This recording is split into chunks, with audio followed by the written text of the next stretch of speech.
মোল্লার কি হবে ভাই? গোলাম আব্দুল্লাহ কি হবে ভাই? এই বাংলায় দেখিয়ে দেব। ঠিক কত মানুষ হলে সেটিকে মহাসমাবেশ বলা যায়? এমন প্রশ্নের উত্তর যাদের জানা ছিল না তাদের জন্য বড় উদাহরণ হয়ে রইল শুক্রবার বিকেলের শাহবাগ চত্বর। ছাত্র জনতার এই কর্মসূচি তৈরি করল নতুন ইতিহাস, যা আবারও স্বপ্ন দেখায় মুক্তিযুদ্ধের চেতনায় বাংলাদেশ গড়ার। একটা সময় ছিল এখানে হানাদার বলতে হতো, পাকিস্তান বলা যেত না।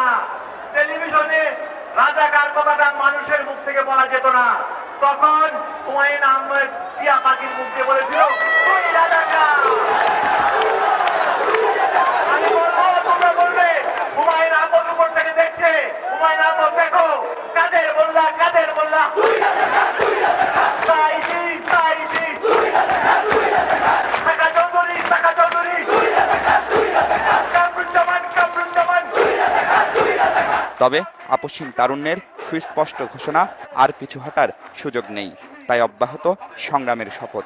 আমরা শপথ করছি, ৭১-এ যে সমস্ত ঘৃণ্য রাজাকার গণহত্যা ও ধর্ষণের মতো মানবতা বিরোধী অপরাধ করেছে তাদের সর্বোচ্চ শাস্তি মৃত্যুদণ্ড না হওয়া পর্যন্ত এই গণজাগরণের মঞ্চ গণমানুষের নেতৃত্বে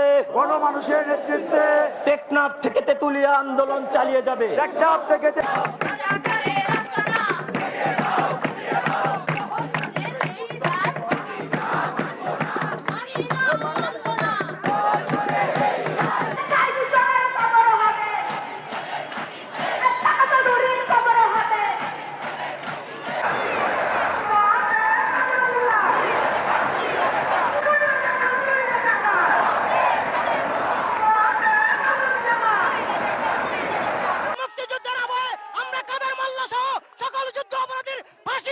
কিউবা আবার মহাসমাবেশে আসা জনতাকে স্বাগত জানাতে রাজপথকে ফুলে ফুলেও ভরিয়ে দিয়েছেন।